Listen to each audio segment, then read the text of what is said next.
प्रिय विद्यार्थियों, अकबर महान के बारे में हम अध्ययन कर रहे थे पिछले वीडियोज़ में।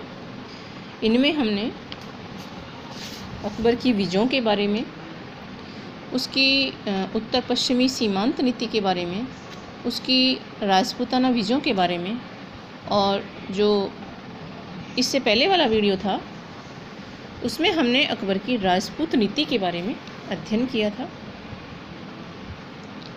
अकबर एक महान शासक था और जो है उसकी धार्मिक नीति भी, जो धर्मों के प्रति उसने अपनाई थी, वो भी बहुत ही महत्वपूर्ण थी। धार्मिक सहिष्णुता की नीति अकबर के द्वारा अपनाई गई थी, जो कि एक बहुत बड़ी बात थी। दिल्ली सल्तनत के सुल्तानों जो थे वो कट्टरता में विश्वास करते थे, और पहली बार जो है भारत में जो है मुस्लिम शासन के अंतर्गत जो है सहिष्णुता की नीति अपनाई गई थी। आज के वीडियो में बात करेंगे अकबर की धार्मिक नीति के बारे में। भारत में प्राचीन काल में धार्मिक सहिष्णुता थी। शासक जनता के जो धार्मिक मामले थे उनमें बहुत कम हस्तक्षेप किया करते थे। लेकिन जैसे ही भारत में मुस्लिम सत्ता स्थापित हुई 1200 ईस्वी में, तो धार्मिक सहिष्णुता की जो ये नीति थी वो समाप्त हो गई। हम देखते हैं पूरी दिल्ली सल्तनत काल में, यानी 1206 से लेकर के 1526 ईस्वी के दौरान इस्लाम राजधर्म रहा था, और हिंदुओं पर अनेक प्रकार के धार्मिक प्रतिबंध लगाए गए थे।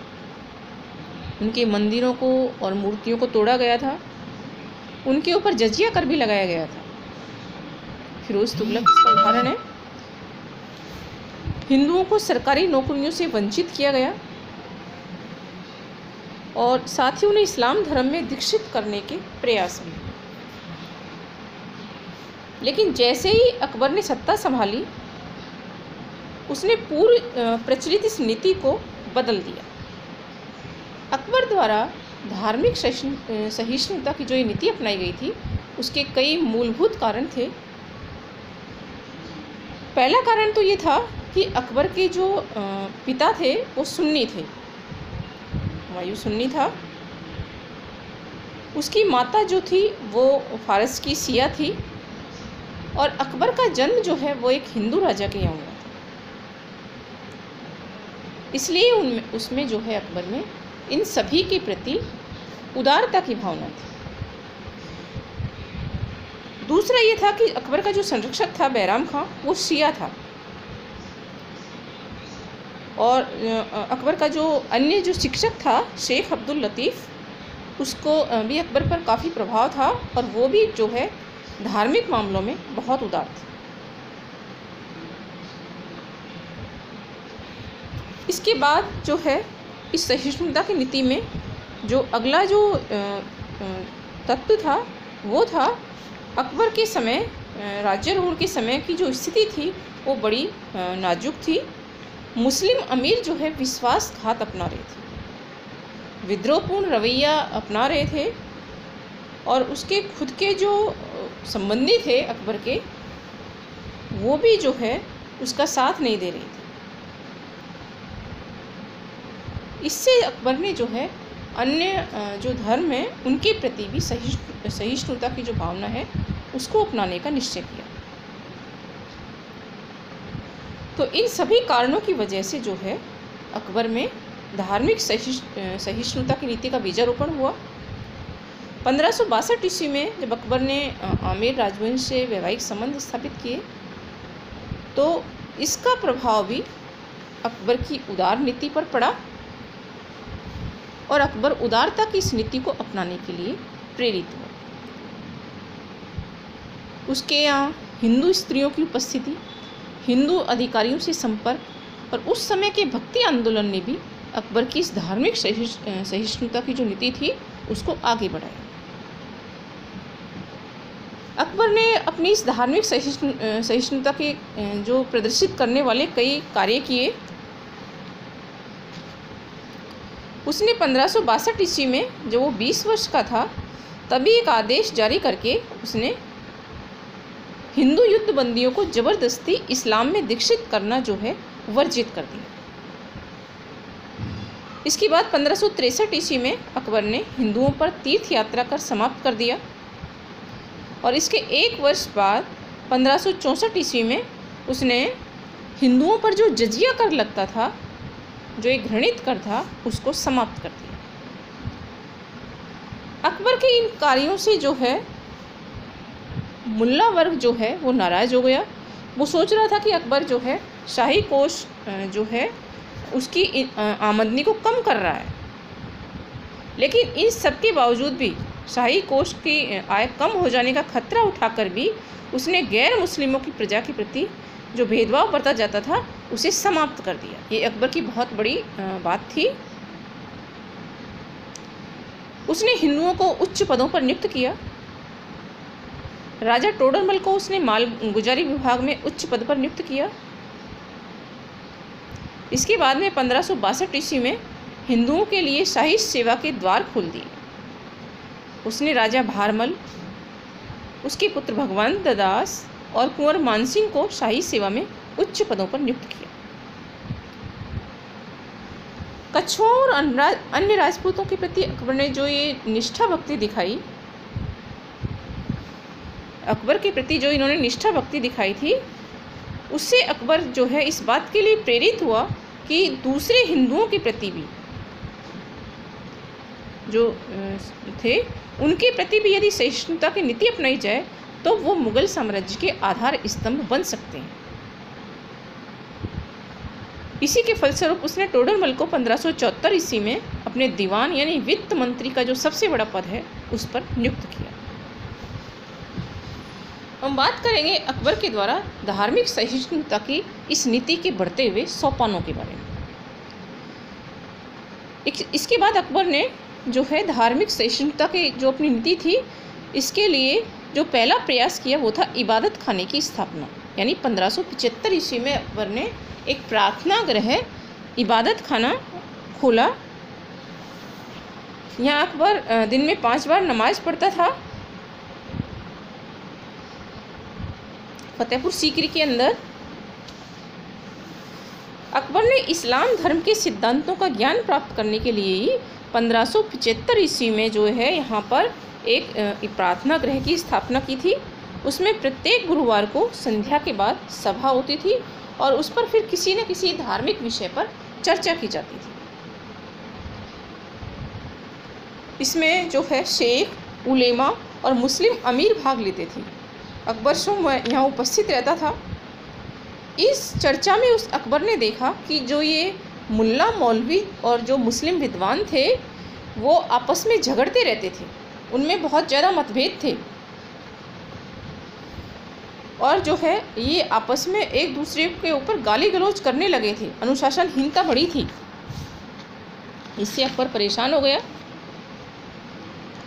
अब सम्राट अकबर ने इस्लाम के जो है अन्य संप्रदाय थे, जैसे सिया हैं, सूफ़ी हैं, उन विद्वानों को भी इस इबादत खाने में आमंत्रित किया। उसका अनुमान था कि जो है उनका विरोध करने के लिए सुन्नी एकमत हो जाएं, किंतु ये नहीं हो सका। उल्टा उनमें आपस में संघर्ष बढ़ा। सिया सुन्नी विद्वान जो थे उनमें संघर्ष बढ़ा। इससे अकबर ने निष्कर्ष निकाला कि ये मानना कि इस्लाम सर्वश्रेष्ठ और सत्य धर्म है, ये उचित नहीं है।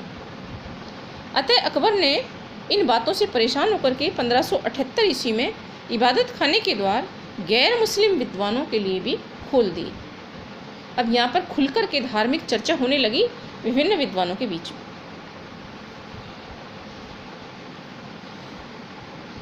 अब हम देखते हैं धार्मिक सहिष्णुता की नीति के अगले सोपान महजर की घोषणा 1579 ईस्वी। इस्लाम के विद्वानों में जब विभिन्न मतभेदों को अकबर ने देखा तो उसने सोचा कि इनसे निपटने का जो सबसे महत्वपूर्ण जो उपाय है वो ये है कि इस्लाम की व्याख्या करने का अधिकार सम्राट के द्वारा स्वयं अपने हाथ में ले लिया जाए, तभी इन मतांतरों से छुटकारा पाया जा सकता था। अतः 22 जून 1579 ईस्वी में फतेहपुर सीकरी में जो मस्जिद थी उसमें उसने कवि फैजी के द्वारा रचित खुतबे को पढ़ा। इसी वर्ष 1579 में उसने उलेमाओं के इस्लामी कानूनों के व्याख्या करने का जो अधिकार प्राप्त था, विशेषाधिकार, उस अधिकार को अकबर ने स्वयं प्राप्त कर लिया। यानी इस्लामी कानूनों की व्याख्या करने का अधिकार अकबर के पास में आ गया।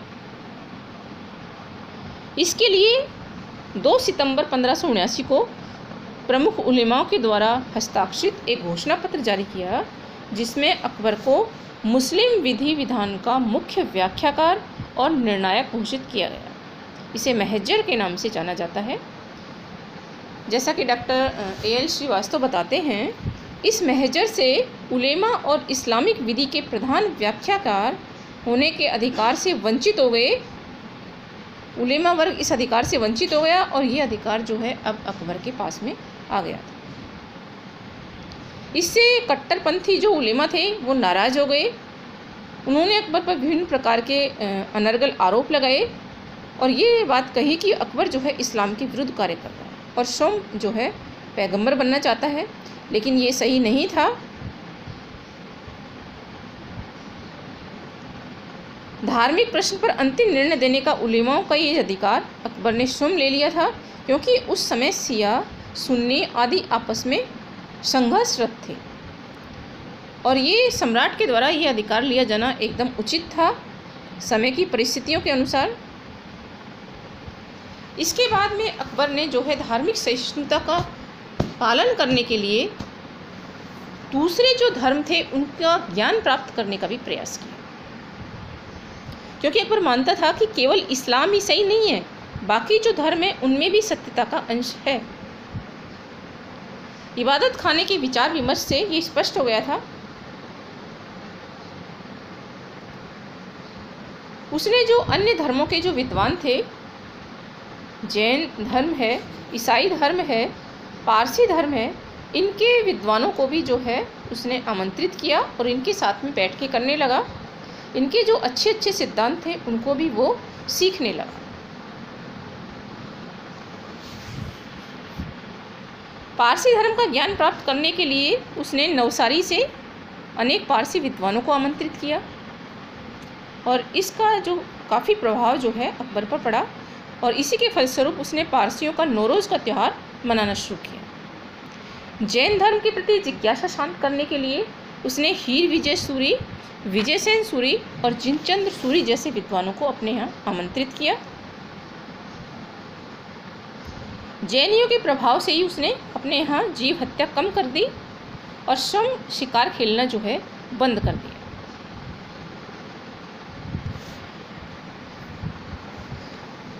अनेक धर्मों के अध्ययन के बाद जो है अकबर का अब ये दृढ़ विश्वास हो गया था कि सभी धर्मों में सत्यांश विद्यमान है और कोई भी धर्म जो है सबके लिए सत्य अथवा सबके लिए मिथ्या नहीं हो सकता। प्रत्येक का अपनी अपनी रुचि के अनुसार धर्म स्वीकार करने की स्वतंत्रता होनी चाहिए प्रत्येक व्यक्ति को, और सभी धर्मों के आचार्यों को अपना मत जो है प्रतिपादित करने की सुविधा मिलनी चाहिए। इसके बाद हम बात करेंगे धार्मिक सहिष्णुता के अगले सोपान दीन-ए-इलाही के बारे में। अकबर ने महसूस किया था कि सभी धर्मों में सत्यता का अंश विद्यमान है, तो इसके लिए उसने सभी धर्मों की अच्छी अच्छी बातों का एक संग्रह तैयार किया जिसे दीन-ए-इलाही के नाम से जाना जाता है।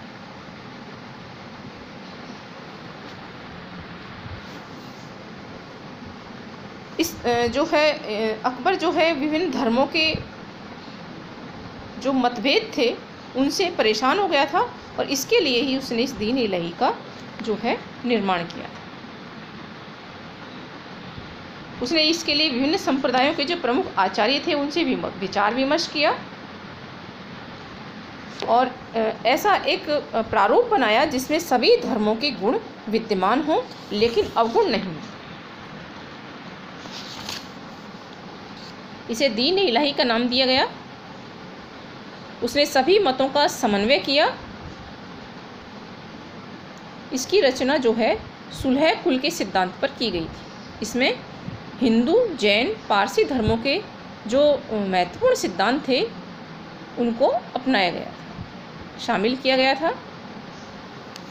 तो इस प्रकार जो है अकबर ने सभी धर्मों के प्रति धार्मिक सहिष्णुता की नीति अपनाई और इसके फलस्वरूप जो है उसके साम्राज्य में चहुं ओर शांति और समृद्धि के द्वार खुल गई थी।